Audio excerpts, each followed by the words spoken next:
Hi hello ನಮಸ್ಕಾರ ಎಲ್ಲರಿಗೂ. Welcome back my YouTube channel. ಇವತ್ತಿನ ವಿಡಿಯೋದಲ್ಲಿ 2024-25ನೇ ಸಾಲಿಗೆ ಪ್ರಥಮ ಬಾರಿಗೆ ಪ್ರಥಮ ದರ್ಜೆಯಲ್ಲಿ ಉತ್ತೀರ್ಣರಾಗಿರ್ತಕ್ಕಂತಹ SC/ST ವಿದ್ಯಾರ್ಥಿಗಳಿಗೆ ಪ್ರೋತ್ಸಾಹ ಧನದ ಬಗ್ಗೆ ನಾನು ವಿಡಿಯೋವನ್ನು ಮಾಡ್ತಾ ಇದ್ದೀನಿ.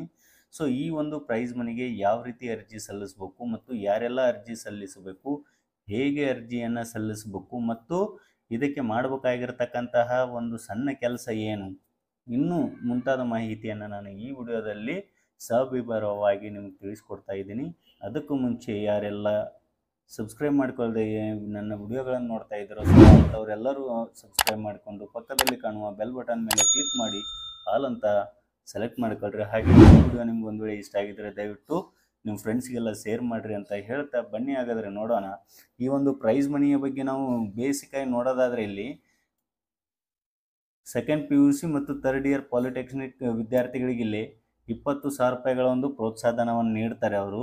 ಅದೇ ರೀತಿಯಾಗಿ ಡಿಗ್ರಿಯಲ್ಲಿ ಓದ್ತಿರ್ತಕ್ಕಂತಹ ವಿದ್ಯಾರ್ಥಿಗಳು 25,000. ಅದೇ ರೀತಿಯಾಗಿ ಎನಿ PG ಅಂದರೆ ಇಲ್ಲಿ MA ಆಗಿರ್ಬೋದು, MSc ಆಗಿರ್ಬೋದು ಅಂಥ ವಿದ್ಯಾರ್ಥಿಗಳಿಗೆ 30,000 ರೂಪಾಯಿಗಳ ಒಂದು ಪ್ರೋತ್ಸಾಹಧನವನ್ನು ನೀಡ್ತಾರೆ. ಅದೇ ರೀತಿ ಅಗ್ರಿಕಲ್ಚರ್, ಇಂಜಿನಿಯರಿಂಗ್, ವೆಟರ್ನರಿ, ಮೆಡಿಸಿನ್ ಅಂದರೆ ಈ ಒಂದು ಕೋರ್ಸ್ಗಳನ್ನು ಓದ್ತಿರ್ತಕ್ಕಂತಹ ವಿದ್ಯಾರ್ಥಿಗಳಿಗೆ 35,000 ರೂಪಾಯಿಗಳ ಒಂದು ಪ್ರೋತ್ಸಾಹಧನವನ್ನು ಅವರು ನೀಡ್ತಾರೆ.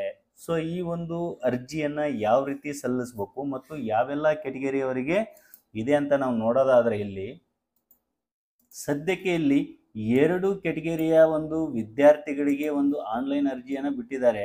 ಸೊ ಮೊದಲನೆಯದಾಗಿ ಸಮಾಜ ಕಲ್ಯಾಣಕ್ಕೆ ಸಂಬಂಧಿಸಿದಂತಹ ವಿದ್ಯಾರ್ಥಿಗಳು ಅಂದರೆ SC ವಿದ್ಯಾರ್ಥಿಗಳು ಯಾರೆಲ್ಲ ಇದ್ರೋ ಅಂತಹ ವಿದ್ಯಾರ್ಥಿಗಳು PUC ಆಗಿರ್ಬೋದು, ನಾನು ಹೇಳಿರೋ ಹಾಗೆ ಎಲ್ಲ ಕೋರ್ಸ್ನಲ್ಲಿ ಓದ್ತಿರ್ತಕ್ಕಂತಹ ಎಲ್ಲ ವಿದ್ಯಾರ್ಥಿಗಳು ಪ್ರಥಮ ಬಾರಿಗೆ ಪ್ರಥಮ ದರ್ಜೆಯಲ್ಲಿ ಪಾಸ್ ಆಗಿರ್ತಕ್ಕಂತಹ ವಿದ್ಯಾರ್ಥಿಗಳು SC ವಿದ್ಯಾರ್ಥಿಗಳು 2024-25ನೇ ಸಾಲಿಗೆ ಆನ್ಲೈನ್ ಅರ್ಜಿಯನ್ನು ಸಲ್ಲಿಸಬಹುದಾಗಿದೆ.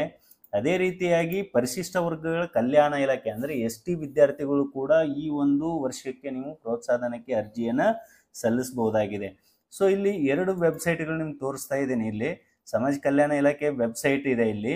ಸೊ ಇಲ್ಲಿ ನೀವು ಈ ಒಂದು ಸಮಾಜ ಕಲ್ಯಾಣ ಇಲಾಖೆ ವೆಬ್ಸೈಟನ್ನು ನೀವು ಬ್ರೌಸ್ ಮಾಡಿದಾಗ ಇಲ್ಲಿ ಈ ಕಡೆಗೆ ಕಾರ್ನರಲ್ಲಿ ಬಲ ಮೂಲೆಯಲ್ಲಿ ಆನ್ಲೈನ್ ವಿದ್ಯಾರ್ಥಿ ವೇತನ ಅಥವಾ ತರಬೇತಿ ಅರ್ಜಿಗಳು ಅಂತಿದೆಯಲ್ಲ, ಅದ್ರ ಕೆಳಗಿನ ಏನಿದೆಪ್ಪ ಅಂದ್ರೆ ಇಲ್ಲಿ ಪ್ರೋತ್ಸಾಹಧನದ ಆನ್ಲೈನ್ ಅರ್ಜಿ ಅಂತ ಇದೆ, ನ್ಯೂ ಅಂತಿದೆ. ಸೊ ನೀವು ಇದ್ರ ಮೇಲೆ ಇಲ್ಲಿ ಕ್ಲಿಕ್ ಮಾಡ್ಕೊಳ್ಬೇಕು. ಇದು SC ವಿದ್ಯಾರ್ಥಿಗಳಿಗೆ ಇಲ್ಲಿ ಕ್ಲಿಕ್ ಮಾಡ್ಕೊಳ್ಬೇಕಾಗತ್ತೆ ಇವರು. ಅದೇ ರೀತಿಯಾಗಿ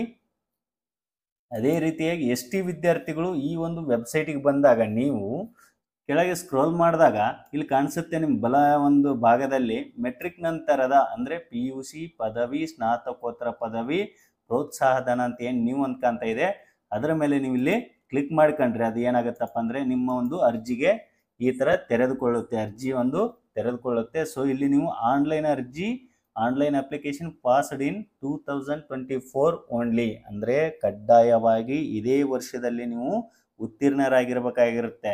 ಇದು ST ವಿದ್ಯಾರ್ಥಿಗಳಿಗೆ ಅರ್ಜಿ ಸಲ್ಲಿಸಲಿಕ್ಕೆ ಇರತಕ್ಕಂತಹ ಲಿಂಕ್ ಆಗಿದೆ. ಈಗ ನಾನು ಡೆಮೋ ಆಗಿ ನಿಮಗೆ SC ವಿದ್ಯಾರ್ಥಿಗಳಿಗೆ ಅರ್ಜಿಯನ್ನು ಯಾವ ರೀತಿ ಸಲ್ಲಿಸ್ಬೇಕು ಡೆಮೋ ಆಗಿ ನಾನು ತೋರಿಸ್ಕೊಡ್ತಾ ಇದ್ದೀನಿ. ಸೊ ನೀವು ಅದೇ ರೀತಿಯಾಗಿ ಕೂಡ ನೀವು ನಿಮ್ಮ ಮೊಬೈಲ್ನಿಂದಲೇ ನೀವು ಅರ್ಜಿಯನ್ನು ಸಲ್ಲಿಸ್ಬೋದು. ಸೊ ಇಲ್ಲಿ ಕಾಣಿಸ್ತಕ್ಕಂಥ ಪ್ರೋತ್ಸಾಹಧನ ಆನ್ಲೈನ್ ಅರ್ಜಿ ಅಂತ ಕಾಣುತ್ತಲ್ಲ ಅದ್ರ ಮೇಲೆ ನೀವು ಇಲ್ಲಿ ಕ್ಲಿಕ್ ಮಾಡ್ಕೊಳ್ರಿ. ಇಲ್ಲಿ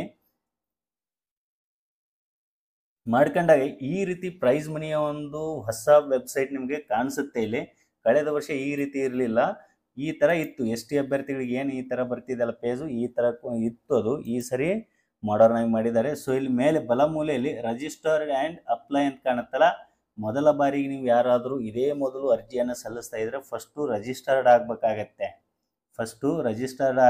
ಈ ಒಂದು ವೆಬ್ಸೈಟ್ಗೆ.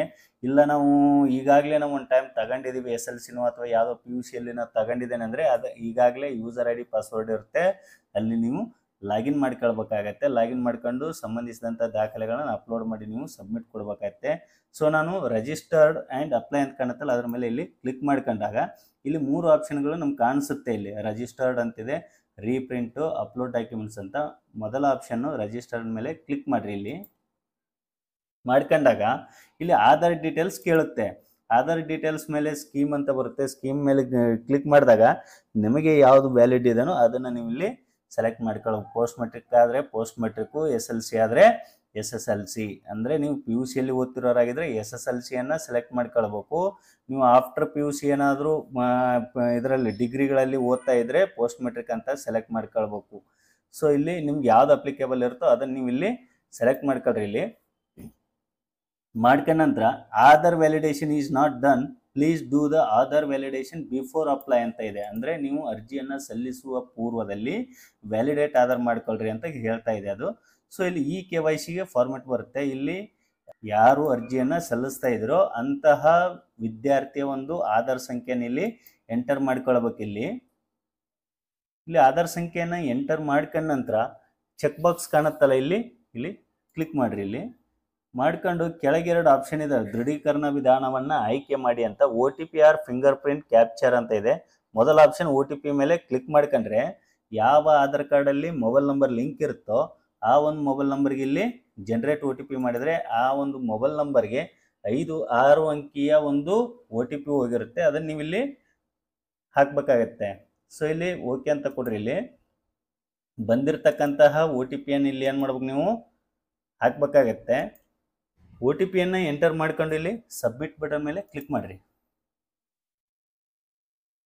ನಂತರ ಇಲ್ಲಿ ಏನು ಬರುತ್ತೆ ಅಂದರೆ ಗ್ರೀನ್ ಬರುತ್ತೆ. ಆಗಲೇ ರೆಡ್ ಇತ್ತಲ್ಲ, ಇಲ್ಲಿ Aadhaar validation is successful, please fill the form and registered ಅಂತ ಇದೆ ಅಲ್ಲ, ಅದು ಗ್ರೀನ್ ಬರುತ್ತೆ. ನೀವು ಆಧಾರ್ ವ್ಯಾಲಿಡೇಷನ್ ಆದಮೇಲೆ ಈಗ ನೀವು ಆಧಾರ್ KYC ಮಾಡಿದ ಮೇಲೆ ಪರ್ಸನಲ್ ಡೀಟೇಲ್ಸು ಆಮೇಲೆ ಅವೆಲ್ಲ ತಗೊಂಡಿರುತ್ತೆ. ಅದೇ ರೀತಿಯ ಫೋಟೋ ಕೂಡ ಇಲ್ಲಿ ಬಂದಿರುತ್ತೆ. ಕೆಳಗೆ ನೀವು ಏನು ಮಾಡಬೇಕು ಅಂದರೆ ನಿಮ್ಮ ಒಂದು SSLCಯ ರಿಜಿಸ್ಟ್ರೇಷನ್ ನಂಬರನ್ನು ನೀವು ಎಂಟರ್ ಮಾಡ್ಕೊಳ್ಬೇಕಿಲ್ಲಿ.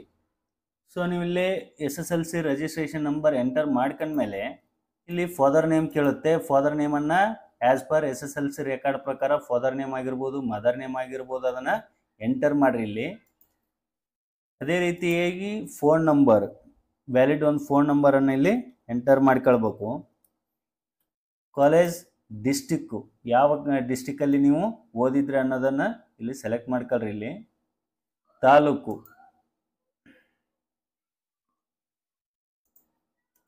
ಈ ಥರ ಎಂಟರ್ ಮಾಡಿದಾದ್ಮೇಲೆ ಆಟೋಮೆಟಿಕ್ ಅಡ್ರೆಸ್ ಆಧಾರ್ ಬೇಸ್ಡ್ ತೆಗೆದುಕೊಂಡಿರುತ್ತೆ ಅದು.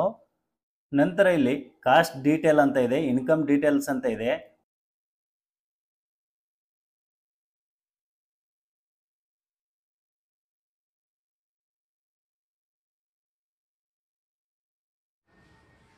ನಂತರ ಇಲ್ಲಿ ನಿಮ್ಮ ಒಂದು ಕೋರ್ಸ್ ಡೀಟೇಲ್ಸಲ್ಲಿ ನಿಮ್ಮ ಒಂದು ಕೋರ್ಸನ್ನು ಸೆಲೆಕ್ಟ್ ಮಾಡ್ಕೊಳ್ರಿ. ನಂತರ ಯೂನಿವರ್ಸಿಟಿ, ಹಾಗೆ ಯಾವ ಒಂದು ಇದು ಯೂನಿವರ್ಸಿಟಿ ಬರುತ್ತೆ ಅದು ಡೀಟೇಲ್ಸ್ ಅದನ್ನು ಸೆಲೆಕ್ಟ್ ಮಾಡಿರಿ. ಕಾಲೇಜ್ ಡೀಟೇಲ್ಸನ್ನು ಸೆಲೆಕ್ಟ್ ಮಾಡ್ಕೊಂಡು ನಿಮ್ಮ ಒಂದು ರಿಜಿಸ್ಟ್ರೇಷನ್ ನಂಬರ್ ಹಾಕ್ರಿ ಇಲ್ಲಿ. ನಂತರ ಪಾಸ್ ಆಗಿರ್ತಕ್ಕಂಥ ಕ್ಲಾಸಿನ ಒಂದು ಪರ್ಸೆಂಟೇಜ್ ಹಾಕ್ಕೊಂಡು ಇಲ್ಲಿ, ಅಂದರೆ ನೀವು SSLC ಅಥವಾ PUC ಯಾವ ತರಗತಿಯನ್ನು ತಿರುಗಡೆ ಆಗಿರ್ತಾರೋ ಅಲ್ಲಿ ನಿಮ್ಮ ಒಂದು ಪರ್ಸೆಂಟೇಜನ್ನು ಎಂಟ್ರಿ ಮಾಡಬೇಕಾಗತ್ತೆ. ಎಷ್ಟು ವರ್ಷ ನೀವು ಆ ಕೋರ್ಸನ್ನು ಓದಿದ್ರಿ ಅಂತಕ್ಕಂಥ ಮಾಹಿತಿಯನ್ನು ಕೂಡ ನೀವು ಇಲ್ಲಿ ಕೊಡಬೇಕಾಗತ್ತೆ. ನಂತರ ಕೊಟ್ಟಾದಮೇಲೆ ಇಲ್ಲಿ ಆ ಒಂದು ಮಾರ್ಕ್ಸ್ ಕಾರ್ಡ್, ಅಂದರೆ ಈ ವರ್ಷ ಪಾಸ್ ಆಗಿರ್ತಕ್ಕಂತಹ ಮಾರ್ಕ್ಸ್ ಕಾರ್ಡನ್ನು ನೀವು ಇಲ್ಲಿ ಎಂಟರ್ ಅಪ್ಲೋಡ್ ಮಾಡಬೇಕಾಗತ್ತೆ. ಅಲ್ಲಿ ಅಪ್ಲೋಡ್ ಅಂತ ಕೊಟ್ಟಾಗ ಇಲ್ಲಿ ಗ್ಯಾಲರಿ ಅಂತ ಬರುತ್ತಲ್ಲ, ಅದ್ರ ಮೇಲೆ ಕ್ಲಿಕ್ ಮಾಡಿದರೆ ಅದು ಅಪ್ಲೋಡ್ಗೆ ಬರುತ್ತೆ. ಎಷ್ಟು KB ಅಂತ ಇರುತ್ತೆ. ಸೊ ಅದನ್ನು ನೀವು ಇಲ್ಲಿ ಸೆಲೆಕ್ಟ್ ಮಾಡ್ಕೊಳ್ಬೇಕಾಗತ್ತೆ. ಸೊ ಈ ವಿಡಿಯೋ ಒಂದು ವೇಳೆ ನಿಮ್ಗೆ ಇಷ್ಟ ಆಗಿದ್ರೆ ದಯವಿಟ್ಟು ಲೈಕ್ ಮಾಡಿ, ಶೇರ್ ಮಾಡಿ, ಹಾಗೆ ಸಬ್ಸ್ಕ್ರೈಬ್ ಮಾಡಿ ಅಂತ ಹೇಳ್ತಾ ಎಲ್ಲರಿಗೂ ವಂದನೆಗಳು.